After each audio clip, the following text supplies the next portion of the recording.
कोट्यवधी रुपये खर्चून तराळा इथं उभारण्यात आलेलं नवीन वीज उपकेंद्र केवळ 2 वीज खांबांच्या अभावी कार्यान्वित होऊ शकलेलं नाही। जोडणी प्रक्रियेत स्थानिक पातळीवरील अडथळ्यामुळे संपूर्ण प्रकल्प रखडला असून उपकेंद्र अद्याप बंद अवस्थेत आहे।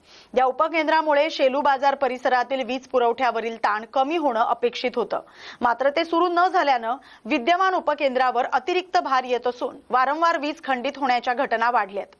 यामुळे नागरिक आणि शेतकऱ्यांना मोठ्या अडचणींचा सामना करावा लागतोय।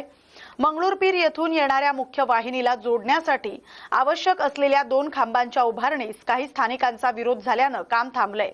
महावितरणनं प्रशासनाकडे वारंवार पाठपुरावा करूनही अद्याप ठोस तोडगा निघालेला नाही।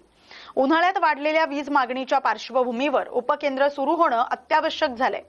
लोकप्रतिनिधींनी तातडीनं हस्तक्षेप करून प्रश्न मार्गी लावावा अशी मागणी नागरिक करतात। या बातमीचा आढावा घेतलाय प्रतिनिधी विश्वास कुटे यांनी। नव्याने सबस्टेशन उभारण्यात आलेला आहे। या उभारणी झाल्यानंतरही केवळ 3 पोलच्या नावाखाली एका शेतकऱ्याने विरोध केल्यामुळे सदर सबस्टेशन मंजुरीच्या उद्घाटनाच्या प्रतीक्षेत आहे।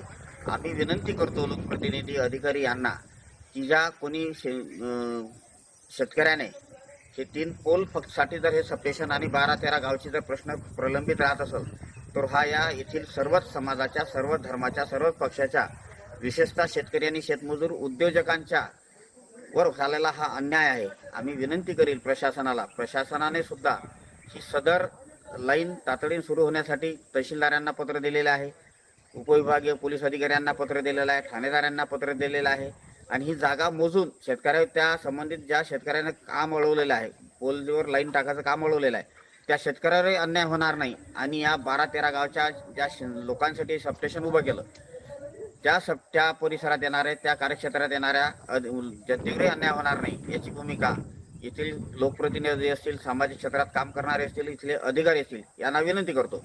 खऱ्या अर्थाने सबस्टेशन करताना काय त्रास झाला, किती वेळ लागला असेल हे कोणी जाणणार नाही, परंतु या माध्यमातून मी याचा पुढाकार घेत असल्यामुळे मला याचं सर्व इतंभूत माहिती आहे की सदर जागा आम्ही तराळा गावची 2015ला जागा आम्ही या सबस्टेशनच्यासाठी आम्ही गावकऱ्यांनी MSCBला दिलेली आहे। ती दिल्यानंतर याचा सततचा पाठपुरावा व्हावा म्हणून प्रधानमंत्री ऊर्जा विभागाची स्कीम आली होती, त्याच्यामध्ये टाकल्या गेलं, त्याचा सतत स्वतः मी पाठपुरावा केला। याच्यात माननीय आमदार वसंतभाऊ खंडेलवाल यांचा सुद्धा आम्ही पत्राचा आधार घेतला आणि याच्यामध्ये माननीय मुख्यमंत्री देवेंद्रजी फडणवीस साहेबांचे खासगी सचिव विद्याधरजी महाले साहेब, त्याचबरोबर आपल्या परिसरातील अमोलजी पाटणकर, ते विशेष कार्यकारी अधिकारी मुख्यमंत्र्याचे आहेत, त्यांनी सुद्धा याचा सहभाग घेतला आणि तिन्ही या राज्याच्या कंपनीचे जे प्रमुख आहेत पाठक साहेब यांनी सुद्धा या गोष्टीचा पाठपुरावा केला। म्हणजे वरच्या स्तरावरून कुठेही या गोष्टीला आळा किंवा खीळ बसल्याचं काम नाही झालं, परंतु तालुक्यात आपल्या कोण्या एक चेके नावाच्या सौ किरण चेके म्हणून आहेत कोणीतरी शेतकरी, त्यांनी या 3 पोलसाठी काम केलं। त्या संदर्भात विभागानं पत्र सुद्धा दिलेलं आणि हे काम लवकर व्हावं, कारण खऱ्या अर्थानं हे दिवाळीच्या पूर्वीच आपल्याला दिवाळीलाच एक गिफ्ट भेटायला पाहिजे होतं शेतकऱ्यांना की जसं अंधारातून उजेडाकडे जात असताना हे सबस्टेशन आपल्या परिसरातील सर्वांना राहिलं असतं, परंतु ती भूमिका या शासनाची किंवा या शेतकऱ्याची नाही आहे।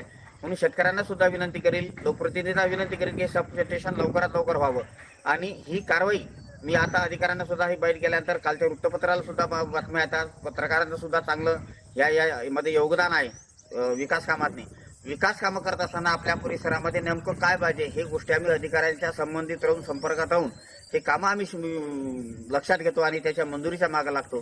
हे केवळ आमचा कुठल्याही याच्यात स्वार्थ नाही, पण लोकांचे प्रश्न सुटाव, आम्ही कुठेतरी चांगल्या ठिकाणी आहोत, काहीतरी अधिकाऱ्याचं आम्हाला चांगलं मार्गदर्शन मिळते, सहकार्य मिळते, त्या माध्यमातून अशी विकास कामं होतात। अशी विकास कामं आपण तालुक्याच्या स्तरावर, जिल्ह्याच्या स्तरावर मोठ्या प्रमाणात करतो आहोत, त्यातलं एक हे उदाहरण आहे। म्हणून मी विनंती करील स्थानिक लोकप्रतिनिधी असतील, सामाजिक कार्यकर्ते असतील, अधिकारी असतील, यांना विनंती करतो हे सबस्टेशन लवकरात लवकर उभं व्हावं। याच्यासाठी काय करायचं ते काम पडलं आपण सर्वत्र एकत्र येऊ, कोणाला विनंती करायच्या शेतकऱ्यांना विनंती करू, त्या शेतकऱ्यावर अन्याय होणार नाही ही भूमिका घेऊन हे काम केलं पाहिजे। त्या कामाचं जेव्हा टेंडर निघालं आणि त्या ठेकेदारांना आम्ही सांगितलं की लाईन टाकताना तुमच्या वीज वितरण कंपनीच्या कर्मचाऱ्यांना त्रास होणार नाही, हे काम करत असताना कोणी शेतकऱ्याला शेताच्या अडचणी ते त्याचे खांब गेलेच बाबा त्याला अडचण आली हे होणार नाही, या भूमिकेतूनच या रस्त्याची केली। उलट या लाईन टाकत असताना मोठ्या प्रमाणावर याचं काम अंतर वाढलं पण ते अंतर वाढलं तरी आम्हाला चालतंय. आम्ही अधिकाऱ्यांना सांगितलं की कोणाला त्रास होणार नाही, कोणती एकापेक्षा लाईन बंद राहणार नाही एका मिनिटापेक्षा. ही भूमिका घेऊन या सबस्टेशनचं कामाला आता इथपर्यंत आलेलं आहे. केवळ फक्त 2 गोष्टी आपण ह्या गोष्टी केल्या तर आपण सबस्टेशन 8 दिवसातही चालू होऊ शकते. या